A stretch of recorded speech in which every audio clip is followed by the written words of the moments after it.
अब मैं एक खूनखार जानवर था। मुझे इंसानी खून की बो का एहसास हुआ। ये किसी कुंवारी लड़की के मीठे खून की बो थी। इस बो ने मुझे दीवाना कर दिया। मैं उठकर गोदाम से बाहर निकल आया और जिस तरफ से खून की बो आ रही थी इस तरफ चलने लगा। मैं झुककर जानवरों की तरह चल रहा था। मेरे इंसानी महसूसात माऊफ हो चुके थे। उनकी जगह जानवरों की जिबिल्लत बेदार हो गई थी। रात की तारीकी चारों तरफ थी। दूर दूर मार्सिल्स शहर की इमारतें थीं जिनमें रोशनी हो रही थी। मैं थोड़ी थोड़ी देर बाद रुककर जानवरों की तरह मुंह इधर उधर घुमाकर इंसानी खून की बो लेता और जिस तरफ से बो आ रही थी इसी तरफ चलने लगता। मैंने देखा कि मैं एक बागीचे में आ गया हूं। ये इस होटल का बागीचा था जहां मैं सलोमी के साथ ठहरा हुआ था। ये सब कुछ मुझे बहुत धुंधला धुंधला सा याद आता। मेरी इंसानी यादें गुनाह और अजाब के अंधेरों में गुम हो रही थीं। मैं होटल बरामदे में सुतून के पास आकर खड़ा हो गया। किसी औरत के मीठे खून की बो सामने वाले कमरे से आ रही थी। मैं कमरे के दरवाजे की तरफ बढ़ा। मैंने दरवाजे को धकेला। दरवाज़ा खुला था। मुझे बिल्कुल नहीं याद था कि मैं अभी अभी इस कमरे से निकलकर बाहर गया था। मैंने दरवाज़ा बंद कर दिया। बन मांस की तरह झुककर कमरे में इधर उधर सूंघने लगा। यहाँ खून की बो बड़ी तेज आ रही थी। धीमा सुर्ख रंग का बल्ब रोशन था। इसकी रोशनी में कमरे की हर शय सुर्ख हो रही थी। बिस्तर पर एक लड़की गहरी नींद सो रही थी। ये सलोमी थी।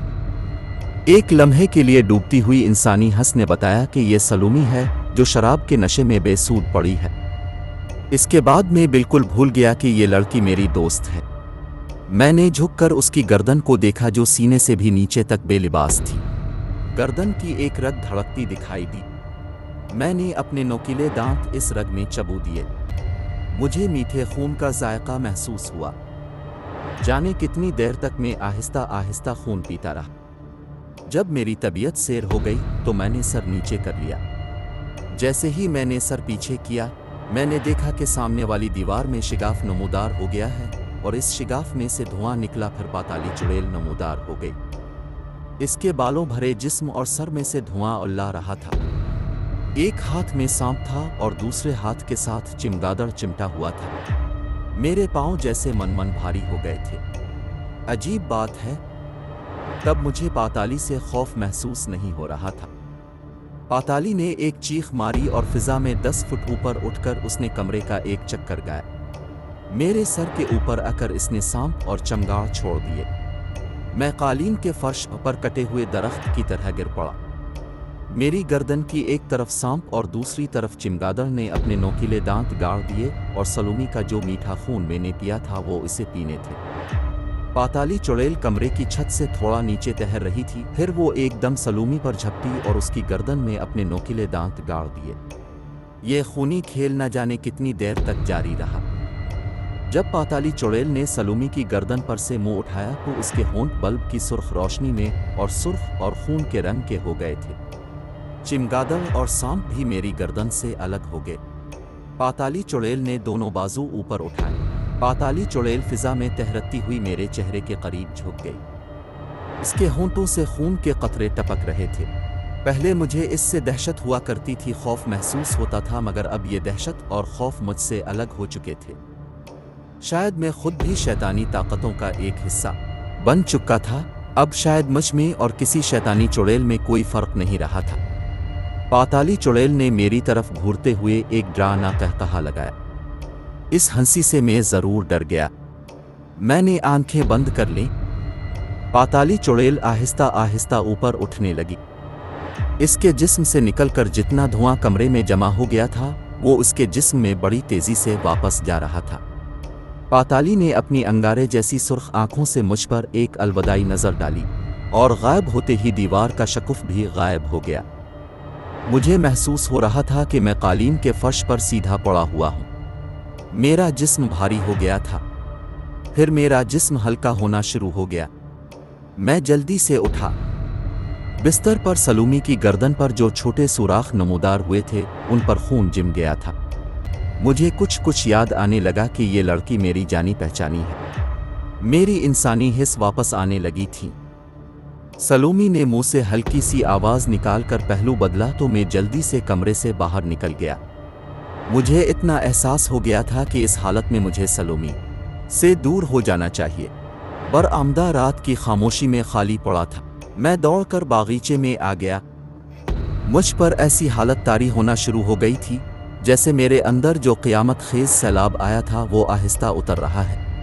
अब मुझे पूरी तरह याद आ गया था कि मैं सलोमी के साथ रात क्लब में गया था और पिछले पहर को पाताली चुड़ैल ने मुझ पर हमला किया था और मैं जिस अजाब से नजात के वास्ते कामिनी के मशवरे पर कराची के मजजूब बुजुर्ग की खिदमत में हाजिर हुआ था और फिर जिस मकसद के हुसूल की खातिर में मजजूब बुजुर्ग की हिदायत पर फ्रांस आया था वो मकसद मुझसे मजीद लाखों मील दूर हो गया है और मैं अजाब की दलदल में और धंस गया हूँ। मैंने अपने चेहरे पर दोनों हाथ फेर कर देखा।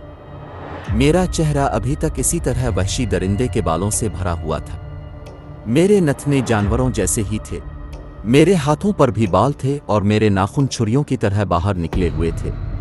मेरा इंसानी महवर वापस आ चुका था और मैं जानता था कि मैं जिस शक्ल में हूँ इस शक्ल में मेरा इंसानों के करीब रहना बेहद खतरे का बाइस बन सकता था। मुझे वहशी दरिंदा समझकर कोई भी मुझे शूट कर सकता है। खेत में एक जगह किसान ट्रैक्टर चला रहा था। उस वक्त सफेदा शहर चारों तरफ नमूदार हो चुका था। मैं दूसरे खेत की तरफ भागा। वहां अभी फसल उगाई जा रही थी। मेरे चापन्ने के लिए कोई और नहीं थी। मैं इंसानों की तरह नहीं दौड़ रहा था बल्कि किसी वहशी दरिंदे की तरह उछल उछल कर भाग रहा था। ट्रैक्टर के पीछे एक और आदमी चला आ रहा था। इसकी नज़र मुझ पर पड़ी तो वो वहीं खड़े होकर मुझे हैरत से देखने लगा। मैं दौड़ता चला गया। सामने एक कुशादा सड़क आ गई। ये हाईवे थी। इस पर ट्रक और ट्रेलर वगैरह चल रहे थे। मैंने भागकर सड़क उबूर की और एक देव हैकल ट्रक की जद में आते आते बचा। दिन की रोशनी काफी हो गई थी। सामने एक 3-4 मंजिला इमारत थी। एक तरफ से 3 लड़के साइकिलों पर सवार अचानक निकलकर मेरे सामने आ गए। उन्होंने मुझे देखा तो डर कर साइकिलें छोड़कर भाग गए। एक लड़का हिम्मत करके मेरी तरफ आया। मैं जल्दी से सामने वाली इमारत में घुस गया। मुझे कुछ मालूम नहीं था कि ये इमारत किसकी है। वो कोई हेल्थ सेंटर था। मैं एक राहदारी में था जिसकी दोनों जानिब कमरों के दरवाजे बंद थे। मुझे अपने पीछे आदमियों की आवाजें सुनाई दी। ये लोग मेरे पीछे आ रहे थे। मैं एक कमरे का दरवाजा खोलकर अंदर घुस गया। अंदर एक मरीज बिस्तर पर लेटा शायद सो रहा था। एक सफेद कपड़ों वाली नर्स उसके पास कुर्सी पर बैठी कोई किताब पढ़ रही थी। नर्स ने चौंक कर मुझे देखा तो उसके हल्क से एक चीख निकली। किताब उसके हाथ से गिर पड़ी और वो पलंग की दूसरी तरफ जाकर दीवार के साथ लगकर कांपने लगी। मैं कमरे से बाहर निकलकर राहदारी में सामने की तरफ दौड़ने लगा। लोगों की आवाज मेरे पीछे करीब से करीब तर होती जा रही थी। सामने एक कमरे का दरवाजा देखा तो मैं इस कमरे में घुस गया। ये कमरा खाली था। अलमारी में दवाइयों की शीशियां और डब्बे रखे हुए थे। मैंने दरवाजे को कुंडी लगा दी और कोने में पड़े हुए स्ट्रेचर के नीचे छप गया। खुशकिस्मती से ऐन इस वक्त मुझे एक झटका लगा। मैं समझ गया कि मैं इंसानी शक्ल में वापस आने लगा हूं। मैंने अपना चेहरा घुटनों में छुपा लिया। दूसरा और फिर तीसरा झटका लगा। कमरे में एक बल्ब रोशन था। मैंने डरते डरते चेहरा उठाकर अपने हाथों पर निगाह डाली। मेरे हाथों के बाल और नोकीले नाखून गायब हो गए थे। मैंने अपने चेहरे पर हाथ फेरा। मेरे चेहरे के बाल भी गायब हो गए थे। मैं जल्दी से उठ खड़ा हुआ। अलमारी के शीशे पर झुककर मैंने अपना चेहरा देखने की कोशिश की। मुझे थोड़ा थोड़ा अपने चेहरे का अक्स नजर आ रहा था। मैं अपनी इंसानी शक्ल में वापस आ गया था।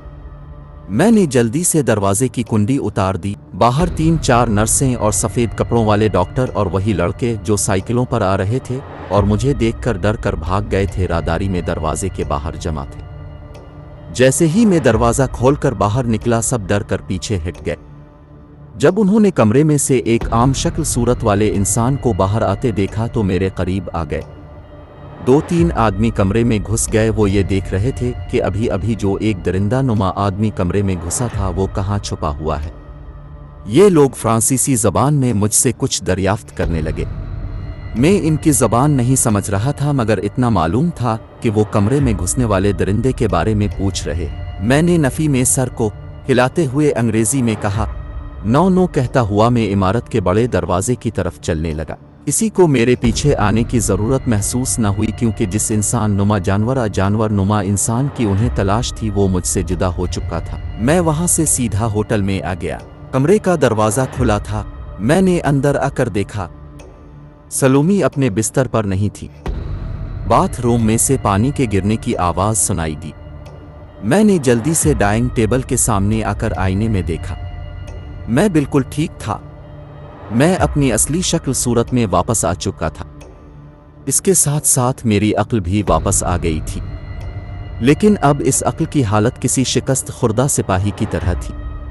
मैं अपनी अक्ल से और अक्ल मुझसे, हम दोनों एक दूसरे से आंखें चार करते हुए घबरा रहे थे। मैं ज़्यादा शर्मसार था। मैं ज़्यादा नादिम था, क्योंकि मैंने अक्ल से बेवफाई की थी, अक्ल को बदनाम किया था, और ऐन इस वक्त अक्ल का साथ छोड़ दिया था जब अक्ल को साथ रखने की अशद ज़रूरत थी। यही वजह थी कि सबसे ज़्यादा नुकसान भी मुझे पहुंचा था।